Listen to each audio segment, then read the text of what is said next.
ఉగ్రస్వరూపిణి అయిన సమ్మక్క అమ్మవారిని గద్దెలపైనకి తీసుకొచ్చే ముందు ఆ సమ్మక్క దేవత వద్ద ఎలాంటి పూజ చేస్తారు, అలాగే ఉగ్రస్వరూపిణి అయిన తల్లిని ఎలా శాంతపరుస్తారు అనేది మనం చూద్దాము.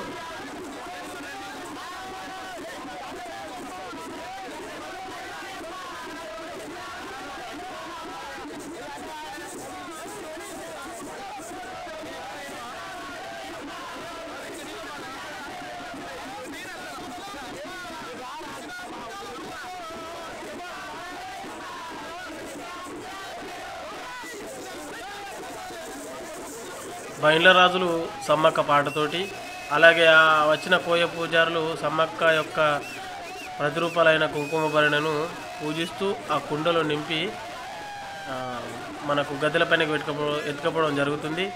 దాన్ని ఇప్పుడు మనం ప్రత్యక్షంగా కళ్ళారా చూద్దాము ఒకసారి.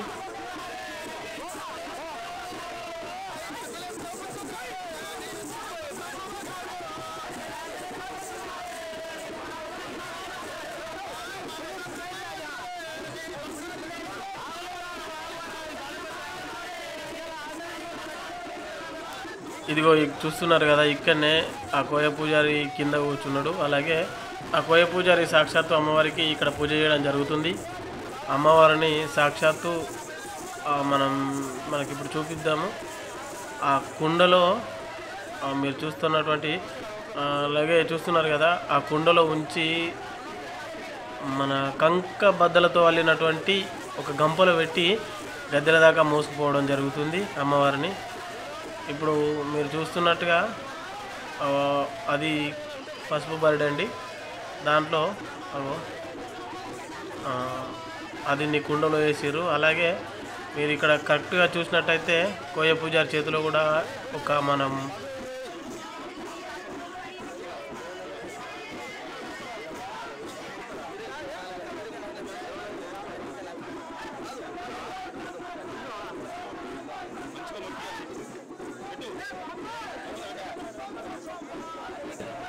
దాన్ని కూడా కుండలో వేసి పెడతారు.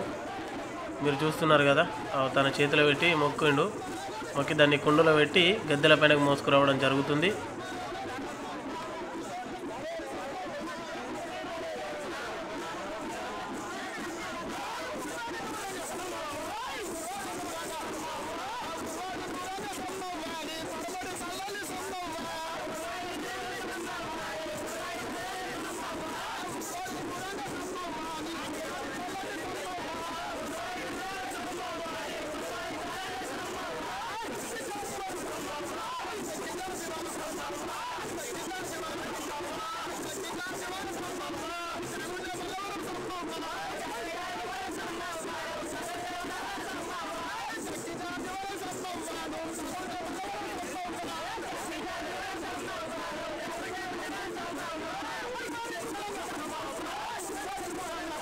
ఇప్పుడు మనం చూసినట్లుగా కుంకుమ బరడే పసుపు బరడేను కుండలో పెట్టి దాన్ని ఆ కంక బద్దలతో ఏర్పాటు చేసిన పెట్టెలో పెట్టుకొని గద్దెల పైనకి తీసుకుపోవడం జరుగుతుంది. ఈ తీసుకుపోయే క్రమంలో సమ్మక్క ఉగ్రరూపంగా ఉంటుంది. అయితే అలాంటి ఉగ్రరూపం దాల్చిన సమ్మక్కను శాంతపరచనీకి కొంత దూరం పోయిన వల్ల మనకు ఇక్కడ శాంతిపట్నం ఒక పట్టణం వేసి అక్కడ శాంతిపట్నం అనేది ఏర్పాటు చేస్తారు.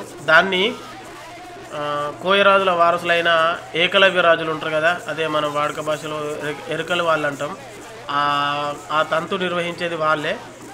ఇప్పుడు మనం దాన్ని కూడా చూద్దాము.